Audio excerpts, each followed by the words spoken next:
Hello all, मैं अमर लक्ष्कर एक बार फिर आपके साथ। आज हम लोग बहुत ही इम्पोर्टेंट एक वैकेंसी है जिसके बारे में बात करेंगे। जल्दी से मैं आपको उसकी डिटेल बताऊंगा। जैसे आपने देखा होगा, जो आंगनबाड़ी में कार्य करती हो और जो सहायिकाओं के लिए नियुक्ति होती है, उसकी एक शासनादेश आ चुका है, यानी कि जल्दी ही उसकी वैकेंसी भी आ जाएगी। उसके डिटेल में आपको बताऊंगा। एक चीज़ और, अभी मैं आपको इसमें एक डिटेल में बताऊंगा कि आपको कौन कौन से इम्पोर्टेंट जो कागज़ है वो आपको तैयार करके रखने हैं पहले से, और इसका फॉर्म क्या होगा, जिस फॉर्मेट में आपको ये भरना होगा। तो जब ये वैकेंसी आएगी तब आपके पास वो कागज़ होना बहुत ही ज़रूरी है।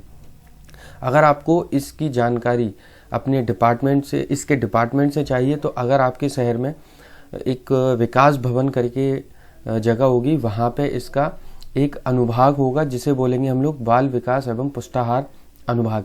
इस अनुभाग में आपको इसकी पूरी डिटेल मिल जाएगी। तो एक एक करके मैं आपको इसके बारे में बताऊंगा और आप लोगों को वो चीज़ें बहुत ही ध्यान से सुननी है और वीडियो पूरी देखिए, जिससे आपको ये पूरी जानकारी मिल जाए, सही जानकारी। देखिए, सबसे पहली बात, ये जो वैकेंसी आनी है ये किसके लिए आनी है। तो सबसे पहली बात तो ये है कि जो आंगनबाड़ी कार्यकर्तियाँ हैं और मिनी आंगनबाड़ी कार्यकर्तियाँ एवं सहायिका, तो ये दो टाइप के लोगों के लिए ये वैकेंसी आनी है। ठीक है, आंगनबाड़ी कार्यकर्ती और मिनी आंगनबाड़ी कार्यकर्ती एवं सहायिका। ठीक है, और इसके आगे हम लोग सबसे पहले हम लोग देखते हैं इसमें शैक्षिक योग्यता क्या है। तो शैक्षिक योग्यता में कम से कम योग्यता आपकी होनी चाहिए कक्षा 5। ठीक है ना। लेकिन ये जो कक्षा 5 है न्यूनतम योग्यता, ये है सहायिकाओं के लिए। और जो आंगनबाड़ी कार्यकर्ता और मिनी केंद्र की कार्यकर्ता है, उनके लिए जो न्यूनतम है वो है हाई स्कूल। तो दो चीज़ें हो गई, आपके पास कम से कम 5वीं होनी चाहिए, और अगर आप बड़ी पोस्ट के लिए अप्लाई कर रहे हैं तो आपके पास क्या होनी चाहिए, हाई स्कूल होनी चाहिए। आगे देखते हैं हम लोग। अब आयु सीमा की बात करते हैं, तो एज की, आई थिंक आपको ये समझ में आ गया होगा। अब आयु सीमा की बात करते हैं। आंगनबाड़ी कार्यकर्तियाँ और मिनी आंगनबाड़ी कार्यकर्तियाँ और सहायिका, ठीक है ना, दोनों के लिए जो पद के लिए जो न्यूनतम आयु है वो कितनी है, 21 वर्ष। तो इसमें कोई दिक्कत नहीं है, आपकी कम से कम आयु 21 वर्ष होनी चाहिए और अधिकतम कितनी होनी चाहिए, 45 वर्ष। लेकिन इसमें एक चीज़ और है, आंगनबाड़ी सहायिका से आंगनबाड़ी कार्यकर्ती के पद पर अगर चयन हो रहा है तो आपकी अधिकतम आयु कितनी होगी, 50 वर्ष। इसको समझ गए होगे आप कि अगर कोई व्यक्ति वहाँ पे कार्य करते हैं, यानी कि जो सहायिका पहले से वहाँ पे कार्य कर रही हैं और उन्हें प्रमोट करना मतलब पदोन्नति करनी है उनकी, तो उनकी आयु सीमा ज़्यादा से ज़्यादा कितनी होगी, 50 वर्ष होगी। इसके बाद आयु के संबंध में आंगनबाड़ी कार्यकर्ती और मिनी आंगनबाड़ी कार्यकर्ती केंद्र की के लिए हाई स्कूल प्रमाण पत्र, सहायिकाओं के लिए कक्षा 5 जैसी भी स्थिति हो का स्कूल से जारी प्रमाण पत्र मान्य होगा। और 62 वर्ष की आयु अगर है आपकी, तो आपकी सेवाएं अपने आप ही समाप्त मान ली जाएंगी। यानी कि 62 वर्ष से ज़्यादा के लोग तो वैसे भी नहीं कर सकते, क्योंकि रिटायरमेंट हो जाता है उनका। ठीक है, तो यहाँ पे एक चीज़ समझ लीजिए कि हाई स्कूल, देखिए हाई स्कूल प्रमाण पत्र, स्कूल से जारी जो हाई स्कूल प्रमाण पत्र होगा, या कक्षा 5, ये वही मान्य होंगे। हाई स्कूल तो आपको पता है बोर्ड द्वारा मान्य होता है, और कक्षा 5 जो आप जो आपके यहाँ पे स्कूल होगा वहाँ से। तो ये आयु सीमा आपको समझ में आ गई होगी। इसके बाद हम लोग चयन हेतु पात्रता देखते हैं। देखिए, ये थोड़ा सा इम्पोर्टेंट पार्ट है, इसको अच्छे से समझना आप, जरूरी पार्ट है। सबसे पहले तो अपेक्षा ये रखते हैं कि जो ग्रामीण क्षेत्रों में और उसी गांव में तथा शहरी क्षेत्रों में तो उसी वार्ड में स्थित केंद्र की जो सहायिका हैं, आप समझिए, यानी कि जो पहले से काम कर रही हैं, जिसकी न्यूनतम अहर्कारी सेवा 5 साल की हो, अगर वो उस आंगनबाड़ी केंद्र में 5 साल से काम कर रही हैं और हाई स्कूल पास हैं और उनकी सीमा 50 साल से कम है, तो सबसे पहले उनका ही नियुक्ति किया जाएगा। और ये नियुक्ति कौन करेगा, ये आगे मैं आपको बताऊंगा। ठीक है ना, तो उनकी ही नियुक्ति की जाएगी। और सहायिका से कार्यकर्ती के पद पर चयन के लिए ये ध्यान रखा जाएगा कि किसी भी दशा में आरक्षण को प्रभावित न हो। या ना किया जाए तो आरक्षण इससे प्रभावित ना हो, ऐसी परिस्थिति देखी जाएगी। तो आप समझ गए होंगे कि इम्पोर्टेंट क्या है, जो पहले से काम कर रही हैं वहाँ पे, तो ये उनके लिए भी बहुत इम्पोर्टेंट है वीडियो, जो लोग वहाँ पे पहले से काम कर रही हैं, जिससे उनके पास अगर कोई कागज़ तैयार नहीं है तो वो पहले से तैयार करवा लें। आगे देखते हैं, या कोई सर्टिफिकेट है या कुछ भी। दूसरा इम्पोर्टेंट पार्ट देखते हैं इसका कि आंगनवाड़ी कार्यकर्ती और मिनी आंगनवाड़ी कार्यकर्ती एवं सहायिका की जो नियुक्ति है या जो चयन है वो गरीबी रेखा के नीचे जीवन यापन करने वाले परिवार के सदस्यों को प्रथम वरीयता दी जाएगी। अब आपको ये समझ आ गया होगा कि जो सबसे पहले तो इन्हें देखा जाएगा, उसके बाद फिर ऐसे लोगों को देखा जाएगा जो गरीबी रेखा से नीचे जीवन यापन कर रहे हैं।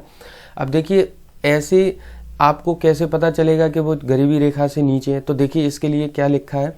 इसके लिए ये बोला गया है कि समाज कल्याण विभाग के शासनादेश इतने के अनुसार, दिनांक इतने के अनुसार, समाज कल्याण विभाग के शासनादेश दिनांक इतने में आय सीमा हेतु जो कट ऑफ निर्धारित है वो ग्रामीण क्षेत्र में 46,080 रुपये है तथा शहरी क्षेत्र में 56,000 रुपये प्रति परिवार वार्षिक आय निर्धारित है। तो आप ये समझ लो, अगर आप गरीबी रेखा से नीचे हैं तो वो ऐसे देखा जाएगा कि अगर आप गांव में हैं तो आपकी जो आय प्रमाण पत्र, आपको पहली बात तो आय प्रमाण पत्र बनवाना पड़ेगा, और वो आय प्रमाण पत्र का जो आय है वो 46,080 रुपये से कम या 46,080 रुपये होना चाहिए। और अगर आप शहरी क्षेत्र में हैं तो इतना होना चाहिए। और ये भी याद रखना, वो प्रति परिवार की वार्षिक आय, यानी कि आपकी घर का जो मुखिया होगा या आपके पति होंगे तो उनकी जो आय होगी वही आपकी आय मानी जाएगी। और वो आय कितनी होनी चाहिए, इतनी या इतनी। इसके बाद जो देखा जाएगा, एक तो ये गरीबी रेखा वाला पार्ट हो गया। इसके बाद देखेंगे कि भाई अगर ये भी नहीं मिल रहे तो सहायिका के उपलब्ध ना होने की दिशा में उसी गांव के या शहर के वार्ड के निवासी जो गरीबी रेखा से नीचे जीवन यापन करते हैं, करने वाली जो विधवा है, समझ गए आप, अगर है तो ये आप समझ लो कि अगर आप वीडियो देख रहे हो और आप विधवा हो तो आपको सबसे ज़्यादा चांस है ये नौकरी मिलने के। ठीक है, तो आप अपने सारे डॉक्यूमेंट तैयार कर लीजिए, कागज़ तैयार कर लीजिए जो मैं आपको बता रहा हूँ, जैसे आय प्रमाण पत्र हो गया। और आय प्रमाण पत्र इतने का ही बनवाना है, ये भी याद रखना। ठीक है, क्योंकि अगर आपके कागज़ तैयार नहीं होंगे सबसे पहले आपको बाहर कर दिया जाएगा। तो अगर आप ये हैं तो विधवा हैं तो आपको सबसे पहले लिया जाएगा। इसके बाद विधवा महिला उपलब्ध ना होने की स्थिति में, अगर विधवा महिला नहीं है तो क्या होगा ये भी समझ लीजिए। तो जो गरीबी रेखा से नीचे जीवन यापन करने वाली तलाकशुदा महिला है, तो ये भी समझ लीजिए कि तलाकशुदा या फिर परित्यक्ता महिला अगर है, ये मुझे समझ नहीं आ रहा ये क्या होता है, आप थोड़ा सा देख लेना। लेकिन तलाकशुदा महिला अगर है तो फिर आपको वरीयता दी जाएगी। ठीक है, तो इसके बाद क्या होगा, आंगनवाड़ी कार्यकर्तियों एवं सहायिकाओं व मिनी आंगनवाड़ी कार्यकर्ता के लिए यह अनिवार्य होगा कि ग्रामीण क्षेत्र में वह उसी ग्राम सभा एवं शहरी क्षेत्रों में उसी वार्ड की निवासी हो। तो ये इम्पोर्टेंट है कि आप उसी जगह की निवासी हो तो आपको भी वरीयता दी जाएगी। लेकिन ऊपर के जो 3 पॉइंट मैंने बताए हैं वो बहुत इंपॉर्टेंट है, 4 पॉइंट बल्कि। निवास एवं आय के संबंध में उप जिलाधिकारी एवं तहसीलदार के स्तर से निर्गत प्रमाण पत्र ही मान्य होगा, ये भी याद रखना। देखिए, आपको एक तो निवास बनवाना है और आय बनवानी है। आय के लिए मैंने आपको बता दिया है कि आय कितने रुपए की बनवानी है, और निवास जो है वो आपको बनवाना है। और जो निर्गत प्रमाण पत्र किसका मान्य होगा, जो उप जिलाधिकारी या फिर यानी कि SDM वाला हो या फिर तहसीलदार द्वारा हो। ठीक है, अब विधवा तलाकशुदा महिला के संबंध में नियमानुसार सक्षम स्तर से निर्गत प्रमाण पत्र, अगर आप विधवा हैं तलाकशुदा तो इसका जो प्रमाण पत्र होगा वो सक्षम अधिकारी के द्वारा ही मान्य होगा। ऐसा नहीं कि आप किसी से भी बनवा लें, ये भी याद रखना। गरीबी रेखा से नीचे जीवन यापन करने वाली महिला के उपलब्ध न होने की दशा में गरीबी रेखा से ऊपर जीवन यापन करने वाली महिलाओं के लिए चयन पर विचार किया जाएगा। तो इसकी संभावना बहुत कम है, जो गरीबी रेखा से ऊपर हैं उनका चयन होगा। देखिए, संभावना कम का मतलब ये है कि अगर वो लोग नहीं मिले तो आपका भी हो सकता है अगर आप ऊपर हैं, लेकिन वरीयता आप समझ गए होंगे कि किसे दी जाएगी, वो उन्हें दी जाएगी। पांचवी चीज समझता है कि यदि ग्राम सभा में उपरोक्त किसी भी श्रेणी में पात्र उपलब्ध नहीं है तो न्याय पंचायत के अनुसार जो श्रेणीवार चयन किया जाएगा वही मान्य होगा। अगर इनमें से कोई भी व्यक्ति नहीं मिलता है तो फिर जो ग्राम पंचायत है उसके द्वारा जो मान्य होंगी, मतलब वो जो चयन होगा उसको मान्य कर दिया जाएगा। अब समझ लेते हैं आवेदन पत्रों की प्राप्ति, यानी कि किसे देना है ये आवेदन पत्र। चलिए समझते हैं।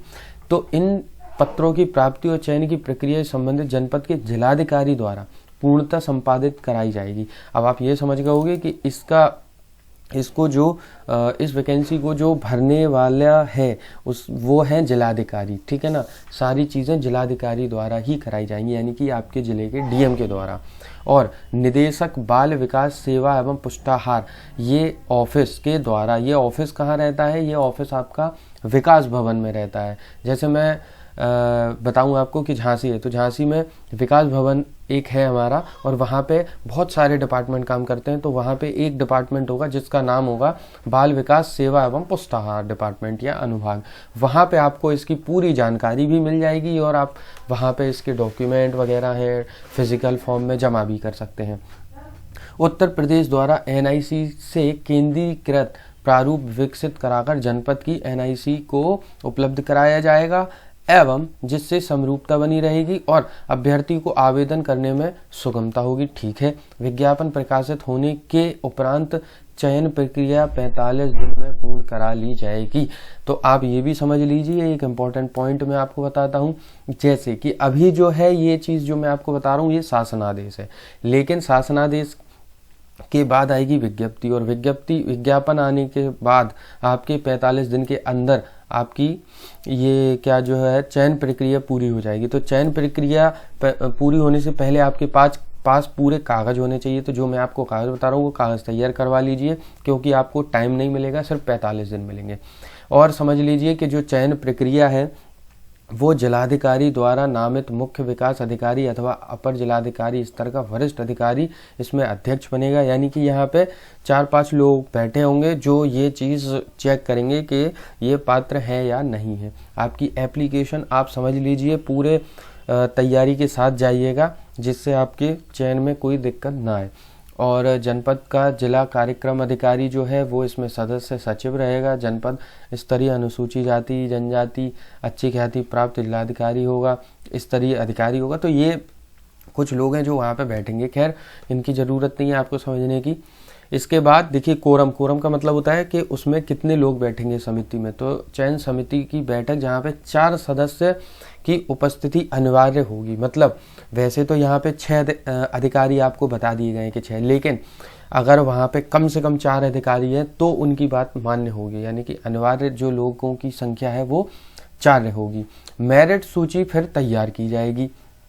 अब देखिए एक ही श्रेणी में एक से अधिक पात्र अगर आपको मिल जाते हैं तो क्या होगा, तो ये होगा इस दशा में एक मेरिट लिस्ट बनाई जाएगी, ठीक है, जिसमें हाई स्कूल, इंटर और स्नातक के अंकों पर विचार किया जाएगा। यानी कि अगर आप ये तीनों आपके पास डिग्री है तो इनके अंकों पर विचार करके ये जिसके अंतर्गत अभ्यर्थी द्वारा प्राप्त प्रतिशत को 10 से विभाजित कर दिया जाएगा और वही उसका अंक माना जाएगा। और यदि अभ्यर्थी हाई स्कूल परीक्षा में 45% अंक हैं तो देख लीजिए, ये आपको समझ में आ गया होगा। अगर आपके हाई स्कूल में 45% हैं तो 45 डिवाइडेड बाय 10 कर दिया जाएगा तो वो 4.5 बन जाएगा। ऐसे आपकी एक मेरिट लिस्ट बनाई जाएगी तीनों की, हाई स्कूल की, इंटर की और स्नातक की।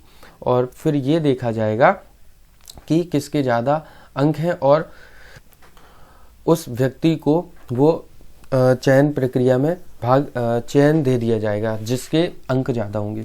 तो एक चीज़ तो ये समझ में आ गई। लेकिन सपोज कीजिए कि अगर उस व्यक्ति के दोनों व्यक्तियों के अंक भी सेम हैं, मतलब अभी तो योग्यता सेम थी, अब अंक भी सेम है, तो अंक भी अगर सेम है तो फिर हम जिसकी सबसे ज़्यादा आयु होगी उन दोनों में हम उस अभ्यर्थियों को चयन प्रक्रिया में आगे बढ़ा देंगे। यानी कि जिसकी आयु कम होगी उसे पीछे कर देंगे, यानी कि उसका चयन हो जाएगा आयु अधिक वाले का।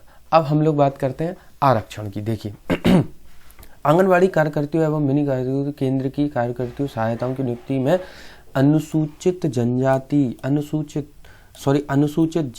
अनुसूचित जनजाति, पिछड़ी जाति, विकलांग, स्वतंत्रता संग्राम सेनानी के आश्रितों तथा आर्थिक रूप से कमजोर वर्गों हेतु समय समय पर शासन द्वारा जारी आरक्षण से संबंधित शासनादेश का अनुपालन किया जाएगा। यानी कि जिस हिसाब से अभी रूल्स और रेगुलेशंस चलते हैं उसी हिसाब से आरक्षण दिया जाएगा। तो देखिए, अब हम लोग नियुक्ति की बात कर लेते हैं। तो अब सपोज कीजिए ये आपकी चयन प्रक्रिया पूरी हो गई, तो चयन समिति द्वारा संतुलित की गई चयन सूची पर जिलाधिकारी द्वारा अनुमोदन प्रदान किया जाएगा। ये बात समझ में आ गई आपको कि चयन प्रक्रिया के बाद जो अनुमोदन प्रदान किसके द्वारा किया जाएगा? जिलाधिकारी के द्वारा। और जिलाधिकारी के इसके बाद नियुक्ति की कार्यवाही संपन्न की जाएगी, तो ये आपकी नियुक्ति हो जाएगी। इसके बाद क्या होगा? जो सहायिका और ये नियुक्ति, इसका जो अधिकारी होगा, आपकी जो वैकेंसी निकल रही है इसका जो प्राधिकारी होगा वो होगा जिला कार्यक्रम अधिकारी, ये भी आप समझ लीजिए। एवं तैनाती जो होगी, तैनाती का आदेश आएगा और तैनाती आदेश में स्वीकृत केंद्र के जो मूल स्थान एवं मूल स्थल का भी उल्लेख होगा। यानी कि आपकी नियुक्ति कहाँ पे हुई है, जिले में किस वाले केंद्र पर हुई है, इसकी भी इसमें पूरी जानकारी होगी आपको जो दिया जाएगा। और तो केंद्रों के प्रथम, द्वितीय एवं वरीयता में के क्रम में रखा जाएगा। और यदि आपको जैसे आपको ये पता चलता है कि जो वरीयता है, जैसे आपको 3 केंद्र दे दिए गए हैं, तो आपको वरीयता के हिसाब से आप भी चूज कर सकते हो कि आपको कौन सा केंद्र लेना है। तो यही लिखा है कि सभा वार्ड में कई केंद्र सृजित हों यदि, तो केंद्रों को प्रथम, द्वितीय एवं तृतीय के वरीयता क्रम में रखा जाएगा। ठीक है, समायोजन की बात करते हैं। तो देखिए, यहाँ पे समायोजन में पहला पॉइंट बता रहे हैं कि अगर कोई व्यक्ति यानी कि आंगनवाड़ी कार्यकर्ती पहले से काम कर रही है, ठीक है ना, इस पद पे, इन तीनों पद पे, और शादी हो गई, तो शादी के बाद उसकी ससुराल के ग्राम सभा, न्याय पंचायत या वार्ड, यानी कि वहाँ पे जहाँ पे उसकी शादी हुई है उसके अंतर्गत अगर कोई ये तीनों पद खाली है जो अभी निकले हैं, तो इन उक्त पद पर उसे उक्त के सापेक्ष समायोजित किया जाएगा। यानी कि वो वहाँ पे भी उसी प्रकार से मानी जाएगी जहाँ वो पहले थी। तो पहले जहाँ पे थी वहाँ पे भी वो कार्यकर्ता थी, और अगर वो शादी के बाद जहाँ पे वैकेंसी खाली हो गई है वहाँ पे भी उसी प्रकार से वो आवेदन कर सकती है जिस प्रकार से यहाँ पे शादी के पहले वो कर रही थी या कर सकती थी। तो इसको समायोजित कर दिया गया है। ठीक है, बाकी इसमें इन दोनों पॉइंट में ऐसा कुछ नहीं है। हाँ, ये वाला पॉइंट जरूर एक ऐसा है कि अगर कोई एक आंगनवाड़ी केंद्र पर एक ही परिवार की 2 महिलाएं नियुक्त कर दी गई हैं तो वो नहीं की जा सकती है। ठीक है, 2 महिलाओं की नियुक्ति एक ही आंगन केंद्र पर नहीं हो सकती है। सेवा समाप्ति की अगर बात करें तो अगर आप कोई भी किसी भी लाभ के पद पर हों, देखिए लाभ के पद पर कौन से होते हैं, जैसे ग्राम प्रधान, उप प्रधान, ग्राम सभा सदस्य और क्षेत्र समिति सदस्य, जिला पंचायत सदस्य, नगर पालिका सदस्य एवं पार्षद हैं या मेयर हैं आदि पर निर्वाचित हो जाती हैं, तो उक्त मानदेय सेवा निर्वाचित घोषित होने के बाद तथा शपथ लेने की तिथि से, यानी कि जब आप उस सेवा में चली जाती हैं तो आपकी ये वाली पोस्ट, आंगनवाड़ी वाली पोस्ट स्वतः समाप्त कर दी जाएगी। और अगर आप 62 साल से ऊपर हैं तो वो कर दी जाएगी। ठीक है ना, तो आई होप आपको सारी बातें समझ में आ गई होंगी। और यहाँ पे और कुछ ज़्यादा नहीं है, ये शासनादेश है जिसमें मैंने आपको पूरा शासनादेश बहुत ही अच्छी तरीके से बताया है। और अब मैं आपको बताता हूँ कि ये जो आवेदन रहेगा इसका प्रारूप क्या होगा। तो ये आप प्रारूप देख सकते हैं, यहाँ पे आपकी फ़ोटो आएगी, यहाँ हस्ताक्षर होने हैं। ये आपका ऑनलाइन आवेदन सॉफ्टवेयर विकसित जब होगा तब ऐसे आपको वो फॉर्म भरा जाएगा। तो यहाँ पे आप ये समझ सकते हो कि आपको इस फॉर्म में क्या क्या चीज़ें भरनी है, किस केंद्र के लिए आप वो कर रहे हो, अप्लाई कर रहे हो, आपका पद क्या होगा, किस पद के लिए आप कर रहे हो, इसके बाद आपका जनपद क्या होगा वो लिख दीजिएंगे यहाँ पे। एंड यहाँ पे आप ग्राम सभा वार्ड का नंबर लिखेंगे, यहाँ पे आप अपना नाम लिखेंगे, यहाँ पे पति का नाम लिखेंगे, यहाँ पिता लिखेंगे, माता लिखेंगे, आवेदिका का नंबर, मोबाइल नंबर लिखेंगे आप यहाँ पे अपना, और यहाँ पे श्रेणी लिखेंगे। यहाँ पे विधवा तलाकशुदा यानी कि जो भी होगा यहाँ पे आप लिख देंगे, कब से हैं वो डेट लिख देंगे। डेट मतलब यहाँ पे जो आपकी सर्टिफिकेट की डेट होगी वो आप लिख देंगे। यहाँ पे विकलांगता प्रमाण पत्र वो लिख देंगे यहाँ पे। इसके बाद ये आप पढ़ सकते हो, वीडियो पॉज करके देख सकते हो कौन कौन से प्रमाण पत्र लगने हैं, तो यहाँ से भी आपको एक पता चल जाएगा। और इसकी लिंक मैं आपको नीचे दे दूंगा, तो ये आप डाउनलोड भी कर सकते हैं। जो लिंक मैं आपको दूंगा वहाँ पे आप क्लिक करके इसको डाउनलोड कर लीजिएगा। और कौन कौन से आधार नंबर लगेगा, आपका आय प्रमाण पत्र लगेगा, जाति लगेगी, निवास लगेगा, सारी चीज़ें आपको उसमें मिल जाएंगी और आप अपने कागज़ और डॉक्यूमेंट यानी कि पूरे तैयार कर सकते हैं।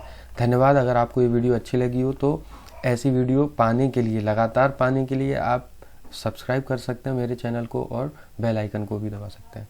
धन्यवाद।